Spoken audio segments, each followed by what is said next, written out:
السلام۔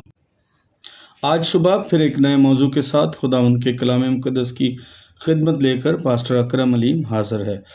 دوستو، کلام مقدس میں جب ہم آیت یہ پڑھتے ہیں افسیوں 4 باب کی 26ویں آیت، تو یہ بہت ہی زبردست آیت ہے۔ اس میں لکھا ہے، غصہ تو کرو، گناہ نہ کرو، اور سورج ڈوبنے تک تمہارا غصہ نہ رہے۔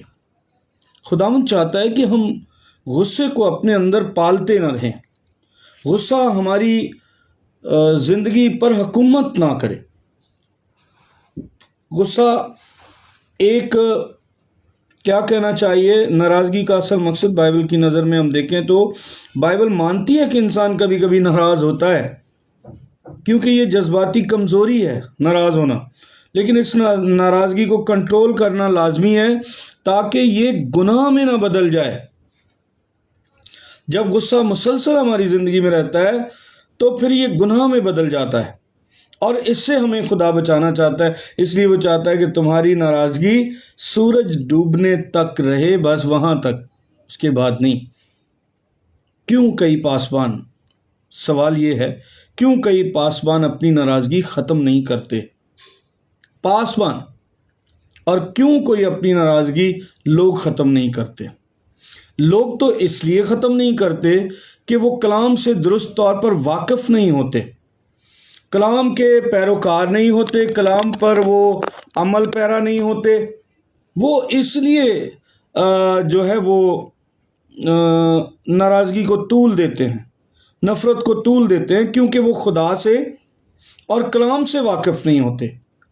لیکن پاسبان تو کلام سے واقف ہے، وہ تو کلام کو پریچ کرتا ہے، وہ تو کلام کو بیان کرتا ہے، پھر وہ کیوں واقف نہیں ہے اس اہم بات سے کہ ناراضگی طویل ہونے سے گناہ پیدا ہوتا ہے زندگی میں؟ اور آج بیشتر پاسبان اس کی بغیر پرواہ کیے ہوئے صرف انا پرستی کی وجہ سے ناراضگی کو طول دیے بیٹھے۔ ہم اس پر تھوڑی دیر کے لیے غور کریں گے۔ اور کئی دفعہ لوگ سمجھتے ہیں کہ میں زیادہ تر پاسبانی خدمت پر بولتا ہوں اس لیے کہ میں خود پاسبان ہوں، اور اس لیے کہ پاسبانوں کو پھر نصیحت کیسے کی جائے۔ ان کے لیے بھی تو خدا کا کلام ہے، وہ تو دوسروں کو، سب کو سناتے ہیں خدا کا کلام، لیکن ان کو بھی سنایا جائے، مجھے بھی سنایا جائے، اور میں سب سے پہلے اپنے لیے یہ کلام لیتا ہوں اور اس کے بعد دوسروں کے لیے۔ تو پاسبان کی نصیحت کے لیے، پاسبان کی چھانٹ کے لیے، اسے چھانٹنے کے لیے خدا کا کلام جو باتیں کرتا ہے اس پر ہمیں ڈسکشن کرنی چاہیے۔ زیادہ تر لوگ، زیادہ تر پاسبان پاسبانی زندگی اور خدمت پر، ایمان پر، ان کی اخلاقی معیار پر بات نہیں کر رہے، پردہ بازی کر رہے ہیں، پردہ ڈال رہے ہیں، لیکن ہم جیسے کئی لوگ ہیں وہ بات کر بھی رہے ہیں۔ میں کرتا ہوں اس لیے کہ میں خود پاسبان ہوں اور مجھے اپنا محاسبہ اور احتساب کرنا چاہیے، اور اپنی برادری کے لیے بھی خدا کا کلام کھول کر رکھنا چاہیے۔ جو کلام ایک پاسبان روز لوگوں کو سناتا ہے، وہ خود اس پر عمل کیوں نہیں کرتا، اس پر بھی ہمیں بات کرنی چاہیے۔ انا پرستی، پرائیڈ، ایک پاسبان کے اندر بھی پرائیڈ ہے، ایک پاسبان کے اندر بھی انا پرستی ہے۔ تو اگر وہ معاف کر دیں گے، پرائیڈ کہتا ہے، انا کہتی ہے کہ اگر وہ معاف کریں تو ان کی عزت کم ہو جائے گی، معاف کرنے سے ان کی عزت کم ہو جائے گی، اور دوسرے کو نیچا دکھانے میں ان کی عزت ہے۔ پہلی غلط فہمی تو یہی پال رکھی ہے ایک پاسبان نے، کہ دوسرے کو نیچا دکھانے میں اس کی عزت ہے اور معاف کرنے میں اس کی عزت نہیں ہے۔ کنٹرول کا جذبہ، پاسبان چاہتے ہیں کہ لوگ ان کے تابع رہیں، اس لیے اپنی ناراضگی کو بطور ہتھیار استعمال کرتے ہیں، لوگ ان کے تابع ہو جائیں۔ پادری صاحب بڑے ناراض ہو جاتے ہیں، پادری صاحب کو نہ چھیڑیے گا، نہ کہیے گا۔ بعض دفعہ لوگ میرے بارے میں بھی ایسا سوچتے ہیں، لیکن میں اپنی ناراضگی کو سورج غروب ہونے تک ختم کرنے کی، پوری تعلیم پر عمل کرنے کی کوشش کرتا ہوں، پھر بھی کمزور ہوں۔ کنٹرول کرنا چاہتے ہیں پاسٹر صاحب، آج کا پاسبان، پاسٹر لوگوں کو کنٹرول کرنا چاہتا ہے، اس لیے وہ انا پرستی پر کھڑا ہے، معاف نہیں کرے گا۔ ہمارے ہاں ان دنوں کافی مسائل چل رہے ہیں، اور مسائل جو ہیں نا، اگر آپ زخم کے اوپر چادر ڈال دیں تو وہ ٹھیک نہیں ہوگا، زخم کو کرید کر صاف کر کے اسے مرہم پٹی کریں گے تو وہ ٹھیک ہوگا۔ بہت سارے لوگوں کی یہ پالیسی ہے کہ زخم کے اوپر پردہ ڈال دو، قالین ڈال دو، اندر گلتا رہتا ہے، لیکن میں یہ سمجھتا ہوں کہ اسے صاف کرنا ضروری ہے، اور تاکہ وہ ہیل ہو سکے، صحت مند ہو سکے۔ ہمارے ہاں پاسبانوں کے آپسی اختلافات بھی ہوئے۔ ایک پاسبان جن کی ابھی پاسبانی سروس 2 سال پورے نہیں ہیں، لیکن اتفاق سے لوگوں نے دوستی یاری میں انہیں چیئرمین بنا دیا کسی چھوٹی سی الائنس کا۔ وہ لوگ جنہیں کوئی الائنسوں میں جگہ نہیں دے رہا تھا، انہوں نے ایک اپنی الائنس بنا لی اور ایک نو مرید پادری صاحب کو چیئرمین بنا دیا۔ چیئرمین کیا ہوتا ہے؟ الائنسز کا چیئرمین میں بھی ہوں، کیا ہے یہ چیئرمین ہی؟ اس کی کیا ویلیو ہے؟ کوئی میرے پاس کوئی وزیر اعلیٰ کی پاورز آ گئی ہیں، کوئی میرے پاس اکنامک کی پاور ہے، کوئی مالی میرے پاس حیثیت ہے، کوئی آفس ہے، کوئی کرسی ہے؟ کچھ بھی نہیں ہے۔ یہ تو رفاقت شراکت کا چیئرمین ہوتا ہے۔ چاہے ہم 10 تنظیموں کے چیئرمین ہوں، وہ چیئرمین صاحب بنا دیے گئے، وہ تھے 9 مرید۔ آج کے دن تک ان کی 2 سال کی پاسبانی سروس بھی نہیں ہے۔ عمر میں وہ بے شک ہم سے بڑے ہیں، لیکن ان کی پاسبانی سروس 2 سال پورے نہیں ہیں۔ یسوع نے بار بار منع کیا تھا کہ کسی بھی 9 مرید کو کوئی عہدہ مت دینا، مقرر نہ کرنا، لیکن لوگوں نے تو مقرر نہیں کیا۔ پادری صاحب خود ہی مقرر ہو رہے ہیں۔ آج کل تو سارے پادری خود مقرر ہو رہے ہیں، دیگ پکاتے ہیں، کسی نہ کسی بندے کو بلاتے ہیں اور اس کو کہتے ہیں جی ہمارے لیے دعا کر دیں۔ پروگرام بھی خود ارینج کرتے ہیں، خرچہ بھی خود کرتے ہیں، خود ہی پادری بن جاتے ہیں۔ یہ 9 مرید نہ بنانا، یہ تو کلیسیا کو اور پہلے سینئر پادری کو خدا نے کہا ہے نا، لیکن اب تو یہ ان کے کنٹرول میں نہیں ہے۔ ایک تو وہ پادری صاحب خود ہی مقرر ہو گئے، اور پھر انہوں نے خود ہی مل جل کے 2-4 لوگوں کے ساتھ الائنس بنا لی، چیئرمین بن گئے۔ اب ان کا جھگڑا بھی ہو گیا 8 مہینوں میں۔ جھگڑے کے بعد ذمہ داری ملی مجھے۔ آپ سوچیں، میں نے 10 کے قریب کالز کی ہیں، میسیجز اور کالز کی ہیں کہ آئیں آپ کی صلح کراتے ہیں، آئیں آپ کی صلح کرائیں، بھائی آپ بیٹھے ان کے ساتھ، میں آپ کی صلح کراتا ہوں۔ لیکن آپ کو پتہ ہے جواب کیا آیا؟ نہیں، مجھے صلح نہیں کرنی، مجھے اس کے ساتھ نہیں بیٹھنا، مجھے اس کے ساتھ نہیں بیٹھنا، مجھے اس کے ساتھ نہیں بیٹھنا۔ انا بہت بلند۔ وجہ کیا؟ خدا کے ساتھ تعلق نہ ہونا۔ کہنے کو دعا کر رہا ہوں، کلام سنا رہا ہوں، میری کلیسیا، میرا یہ، میرا وہ، لیکن خدا کے ساتھ گہرا تجربہ نہیں ہے زندگی کا۔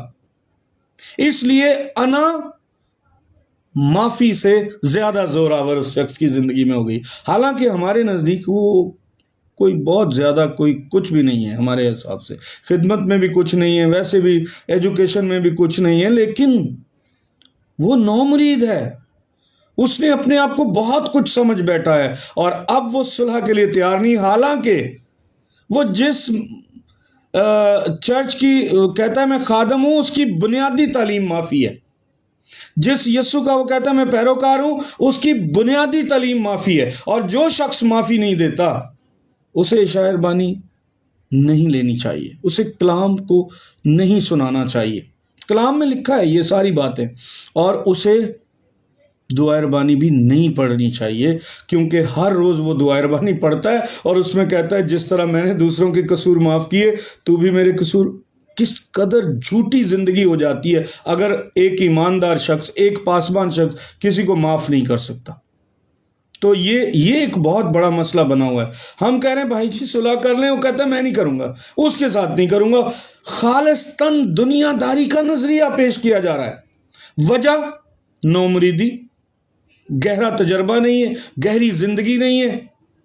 وہ پنجابی تو کہتے ہیں کہ نویں فقیرنی تے پھر دوپہری تو ہاں، بہت ہی اپنے آپ کو اٹھائے بیٹھے ہیں انا کی تگاری میں، حالانکہ کچھ بھی نہیں ہے۔ خدا کا نام سب سے اونچا ہے، خدا کا کلام سب سے اونچا ہے۔ تابع داری کرنی چاہیے پاسبان کو خدا کے کلام کی، خدا کے کلام کو رد نہیں کرنا چاہیے، جس طرح کہ وہ ایک پاسبان صاحب اور ایک چیئرمین صاحب رد کر رہے ہیں خدا کے کلام کو۔ میں نہیں ناراضگی ختم کروں گا، اس کے ساتھ نہیں کروں گا، اس کے ساتھ۔ یہ تو خالص دنیا داری ہے۔ پھر آپ خدا کے خادم اور روحانی شخص کیسے ہوئے؟ ایک بات، ناراضگی کو ختم نہ کرنے کے نقصانات بھی ہیں۔ کیا ہوگا؟ پہلی بات، میں کنٹرول کا جذبہ ہے، یہ کنٹرول کرنا چاہتے ہیں پاسبان دوسروں کو، کنٹرول، میں کنٹرول۔ روحانی کمزوری، جب روح القدس کی رہنمائی پر عمل نہیں کیا جاتا تو دل سخت ہو جاتا ہے۔ رول قدس کی رہنمائی پر عمل نہیں کیا جاتا تب دل سخت ہوتا ہے. جو معاف کرتا ہے وہ رول قدس کی رہنمائی میں چلتا ہے، وہ رول قدس کی رہنمائی کو قبول کرتا ہے، اس کی زندگی میں رول قدس ہوتا ہے اور وہ نرمی اختیار کرتا ہے. لیکن جو سخت دل ہو جاتا ہے، یاد رکھیں رول قدس اس سے الگ ہو جاتا ہے. یہ مت کہیں کہ میں جو کہہ رہا ہوں وہی سب کچھ ہے، میں جو کہہ رہا ہوں وہی صداقت ہے. نہیں، سخت دل شخص کے اندر رول قدس نہیں ہوتا، چاہے وہ جو مرضی کرتا پھرے. تیسری بات، معافی کی کمی. وہ یاد نہیں رکھتے کہ یسوع نے صلیب پر ان کو معاف کر دیا تھا. اس لیے اگر کسی نے ان کی غلطی کی ہے، ان کی شان میں گستاخی کی ہے، تو انہیں بھی معاف کرنا ہے، کیونکہ یسوع نے ان کو یہ راہ دکھائی ہے. اور یسوع نے یہ بھی کہا ہے کہ حتیٰ کہ دشمنوں کو بھی یسوع کہتا ہے کہ معاف کر دو، جو ان سے دشمنی رکھتے ہیں. ناراضگی کو نہ ختم کرنے کے نقصانات بھی ہیں. روحانی نقصان، دعا میں رکاوٹ پیدا ہوتی ہے، انسان ٹینشن میں چلا جاتا ہے، بعض اوقات ڈپریشن میں چلا جاتا ہے اور دعا کی کمی پیدا ہو جاتی ہے یا دعا میں رکاوٹ پیدا ہو جاتی ہے. متی 6:15 اگر تم معاف نہ کرو گے تو تمہارا باپ بھی معاف نہ کرے گا. نجات رک جاتی ہے معاف نہ کرنے والے کے لیے، کیونکہ وہ کسی کو معاف نہیں کر رہا، اس لیے خدا بھی اسے معاف نہیں کرے گا. وہ اپنی نجات کو خطرے میں ڈال لیتا ہے، سخت دلی کی وجہ سے، انا پرستی کی وجہ سے اپنی نجات کو بریک کرنے کی طرف چلا جاتا ہے. کیونکہ اس نے معاف نہیں کیا، اس لیے خدا بھی اسے معاف نہیں کرے گا. شخصی نقصان بھی ہوتا ہے، اس سے کلیسیائی نقصان بھی ہوتا ہے. جماعت میں پھوٹ اور بگاڑ پیدا ہوتا ہے. سخت دل انسان ہوتا ہے نا جو نرمی نہیں رکھتا، بار بار سختی پہ آ جاتا ہے. کسی چھوٹی یا بڑی بات پر کلیسیا سے بھی جھگڑا ہو جاتا ہے اور کلیسیا میں پھر بگاڑ پیدا ہوتا ہے. یہ نقصان ہے. انا پرستی رکھنے والے شخص کے لیے یہ نقصان ہے کہ کلیسیا کے اندر بگاڑ پیدا ہو جاتا ہے. پھر شخصی نقصان بھی ہوتا ہے، اس کا دل سخت ہو جاتا ہے، تعلقات ٹوٹ جاتے ہیں اور خدمت بے اثر ہو جاتی ہے. بے اثر ہو جاتی ہے خدمت، اثر انداز نہیں رہتی اس کی خدمت، کسی کی زندگی پر اثر انداز نہیں ہوتی. تعلقات بھی اس کے ٹوٹ جاتے ہیں، لوگ تنگ آ جاتے ہیں اس سے اور اس سے الگ ہونا شروع کر دیتے ہیں، فاصلہ کر لیتے ہیں اس سے. وہ 4 5 6 مداری جمع کر لیتا ہے جو اس کو انا پرستی کی گڈی تے چڑھا کے اڑا رہے ہوندے نے. باقی دنیا دا انہوں پتہ ہی نہیں ہوندا کہ دنیا اس سے دور جا رہی ہے، اس سے الگ ہو رہی ہے، کیونکہ سخت دلی اسے لوگوں کو اس سے الگ کرتی ہے. اور پھر بائبل کی تعلیمات حل پیش کرتی ہے. معافی کا حکم ہے، لکھا ہے ایک دوسرے پر مہربان اور رحم دل ہو اور ایک دوسرے کو معاف کرو. افسیوں 4:32 آیت، 4:32 آیت، معاف کرو ایک دوسرے کو. کیا ہوا اگر ناراضگی ہو گئی، اختلاف ہو گیا، لڑائی بھی ہو گئی، لیکن یسوع کا حکم رد کر دیں ہم؟ کسی نے میری توہین کر دی، میری کیا عزت ہے؟ پولس رسول کہتا ہے کہ میں تو ہوں ہی نہیں، اب میں زندہ نہ رہا بلکہ مسیح مجھ میں زندہ ہے. اگر میں یہ کہتا ہوں میری فلاں نے بےزتی کر دی، فلاں نے بےزتی کر دی، میں اسے معاف نہیں کروں گا، تو اس کا مطلب ہے کہ ہمارے اندر پرانی انسانیت ابھی زندہ ہے. ہم نے تو اپنے آپ کو مسیح میں ختم ہی نہیں کیا، شکستہ ہی نہیں کیا، توڑا ہی نہیں اپنے آپ کو. ہماری انا ہمارے اندر زندہ ہے، تو پھر ہم پولس کی اس تعلیمات کو کیسے جسٹیفائی کریں گے اپنی زندگی میں؟ یہ تو میں زندہ ہوں، مسیح کہاں ہے؟ مسیح معافی کا پیکر ہے. جنہوں نے اسے چھیدا تھا اس نے ان کے لیے بھی معافی کا پیغام دیا. معافی کا حکم، ایک دوسرے پر مہربان اور رحم دل ہو اور ایک دوسرے کو معاف کرو. بھائی، پاسبان نفرتیں نہیں پالتا، نہ اسے پالنی چاہیے. اسے بڑا کام کرنا ہے، کام میں رکاوٹ آ جاتی ہے. اور پھر یسوع کی مثال، اس نے صلیب پر کہا ہے باپ انہیں معاف کر کیونکہ یہ نہیں جانتے کہ کیا کرتے ہیں. لوکا رسول کی انجیل کا 23واں باب 34ویں آیت اگر ہم پڑھتے ہیں تو یسوع نے انہیں معاف کیا اسی صلیب پر جو میری اور آپ کی نجات کے لیے تھی. جہاں میں اور آپ نجات پاتے ہیں، جس صلیب کے نیچے یسوع کے لہو سے ہم دھلتے ہیں، اس صلیب کا پیغام ہے اے باپ ان کو معاف کر. اس صلیب کے پیغام کو بھی ہم رد کر دیتے ہیں. اپنی سخت دلی، اپنی عزت افزائی اور اپنا وہ تمطراق دکھاتے ہیں، تو اس کا مطلب ہے ہم خدا کے خادم نہیں ہیں، ہم خداوند کی رویا سے دور ہیں، ہم خداوند کے کلام کے نافرمان ہوتے ہیں اگر ہم معافی کی تعلیم کو اپنی خدمت، اپنی زندگی سے نکال دیتے ہیں، اور پھر اس سے محبت کثیر گناہوں کو ڈھانپ دیتی ہے۔ کہاں گئی ہماری محبت؟ خدا نے کہا کہ میں محبت ہوں، اور جو محبت نہیں رکھتا وہ مجھے جانتا نہیں ہے، وہ میرا پیروکار نہیں ہے۔ یسوع نے کہا وہ میرا شاگرد نہیں ہے۔ کہاں گئی ہماری محبت؟ ہم تو نفرتوں کے پیروکار ہوئے ہیں، ان عہدوں کے لیے جنگیں لڑ رہے ہیں جن عہدوں کی کوئی ویلیو ہی نہیں ہے، کوئی ویلیو نہیں ہے، سوائے ایک رفاقت شراکت کی چائے پیتے ہوئے ایک بندے کو ہم سامنے کرسی پر بٹھا دیتے ہیں۔ یہ کوئی ویلیو، ایک کرسی بھی نہیں ہے اس عہدے کے لیے، ایک ذاتی گلاس نہیں ہے اس عہدے کا، اور ہم ان عہدوں کی وجہ سے نفرتوں پر نفرتیں بڑھائے جا رہے ہیں، اور ہمیں کام دیا ہے محبت کا۔ اچھا اس میں ہوں یا کوئی اور ہو، یہ سب کے لیے ہے، یہ ایسا نہیں ہے کہ میں خود کے لیے نہیں کہہ رہا، ہم سب کے لیے یہ خدا کا کلام ہے۔ محبت کی طاقت یہ تو بڑے گناہوں پر پردہ ڈال دیتی ہے، چھوٹی چھوٹی باتیں جو گناہ بھی نہیں ہیں، ہم ان کی وجہ سے ایک دوسرے سے نفرت کرنے لگے اور معاف نہیں کر رہے۔ یہ بہت بڑے دکھ اور تکلیف کا عمل ہے۔ عاجزی اپنانا، پہلا پطرس 5 باب کی 5 آیت میں خدا مغروروں کا مقابلہ کرتا ہے، جو غرور کرتے ہیں، جو انا پر کھڑے ہوتے ہیں، چاہے وہ خدا کے خادم ہی کیوں نہ ہو۔ آپ دیکھ لیں ساؤل کی زندگی میں کیا ہوا، اور بھی لوگوں کی جو خدا کے خادم تھے ان کی زندگی میں کیا ہوا۔ خدا نے ان کا مقابلہ کیا۔ نبوکت نظر کو دیکھ لیں، خدا نے ان کا مقابلہ کیا، اور مجھے اور آپ کو بھی نہیں چھوڑے گا، نہیں چھوڑے گا۔ خدا مغروروں کا مقابلہ کرتا ہے، اور وہ فروتنوں کو فضل عطا کرتا ہے، عاجز لوگوں کو، جھکنے والوں کو، معاف کرنے والوں کو۔ پیغام پاسبانوں کے لیے ہے۔ پاسبان کو سب سے پہلے اپنے اندر مسیح کی روح کو ظاہر کرنا ہے۔ اگر پاسبانی انا پرست اور ناراض رہیں تو جماعت میں تلخی بڑھتی ہے، معاشرے میں برے اثرات جاتے ہیں۔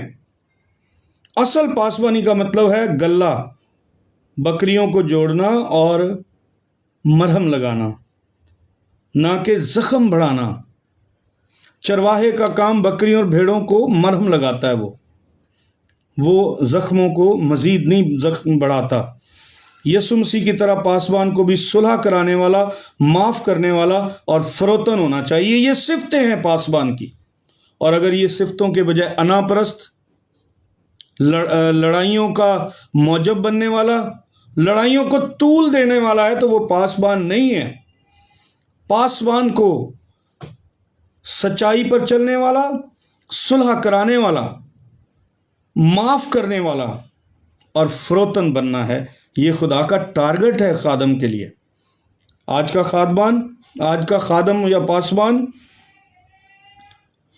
اگر انا پرستی اور ناراضگی کو لیے بیٹھا ہے تو اسے چھوڑنا چاہیے، کیونکہ یہ اس کی پاسبانی کو ختم کر دے گی، خدا کے حضور سے، اس کے تخت سے اسے گرا دے گی انا پرستی اور ناراضگی۔ بلکہ کسی نے ان کا کتنا بھی نقصان کیا انہیں معاف کریں، انہیں گلے لگائیں، ان کے گھر چلے جائیں ہم، لیکن نفرت کو فروغ نہ دیں۔ یہ پاسبان کو بھی شیوا نہیں ہے، یہ ایماندار کا بھی شیوا نہیں ہے۔ اگر آپ کسی پر ناراض ہیں تو آج ہی معافی دیں۔ اگر آپ سچے پاسبان ہیں تو آج کا دن، بلکہ آج کے دن کا سورج غروب نہیں ہونا چاہیے۔ اگر آپ سچے ایماندار ہیں تو آج کا سورج غروب نہیں ہونا چاہیے۔ کسی سے بھی ناراض ہیں تو اسے معافی دیں، اسے فون کریں، نہیں جا سکتے اس کے گھر، اسے فون کریں۔ آپ کے پاس نمبر نہیں ہے کسی اور سے لیں، فون کریں۔ اگر آپ سچے خدا کے خادم ہیں تو معاف کرنے سے آپ خادم کا رول ادا کریں گے۔ سورج ڈوبنے سے پہلے اپنے تعلق کو درست کریں، دعا میں خدا سے عاجزی مانگیں تاکہ انا ٹوٹے اور محبت غالب آئے۔ خدا چاہتا ہے کہ ہم نہ صرف کلیسیاؤں میں بلکہ اپنے گھروں، رشتوں اور دوستوں میں بھی میل ملاپ کروانے والے بنیں، ناراضگی کو نہ پالیں، کیونکہ یہ شیطان کو موقع دیتی ہے۔ افسیوں 4 باب کی 27ویں آیت میں پڑھ لیں، ناراضگی شیطان کو موقع دیتی ہے، انا پرستی شیطان کو موقع دیتی ہے۔ اس کو موقع نہ دیں، نکلیں اس سے۔ اس جھنجٹ سے، اس ڈپریشن سے، اس ٹینشن سے نکلیں اور معاف کریں ایک دوسرے کو. اور پاسبان پر زیادہ ذمہ داری ہے کہ وہ معاشرے کو صلح کرانے والا بن جائے، فروتن بن جائے. لوگوں کی ناراضگیاں ختم کرانی ہیں، وہ خود اپنی ناراضگیاں بنائے بیٹھا. کس طرح کی ہماری زندگی ہے یہ ہمارا خدا جانتا ہے. اس بات کو ہلکا نہ لیں، یہ خدا کا حکم ہے. یاد کریں ہم نے کہاں سے شروع کیا تھا. تھوڑا سا لمبا ہو گیا ہے، لیکن کچھ ایسے مسائل ہمارے شہر میں پیدا ہوئے ہیں اور بعض اوقات پاسبانوں کی طرف سے شروع ہوئے ہیں، تو میں اس پر بات کر رہا تھا. اور اس کے لیے یہ نہیں ہے کہ میں دوسروں سے خود کو الگ کر رہا ہوں. میں سب سے پہلے، میرے لیے یہ کلام سب سے پہلے، اور اس کے بعد کسی اور کے لیے ہے، اور یہ ہم سب کے لیے ہے. آج کا سورج غروب نہ ہونے دیں اور خداوند کے نام کو جلال دیں. اور اگر آپ فون نہیں کر سکتے تو وائس میسج کریں. ناراضگیوں کو ختم کریں. غصہ تو کرو، گناہ نہ کرو. اور سورج ڈوبنے تک ہمارا غصہ، ناراضگی نہ رہے.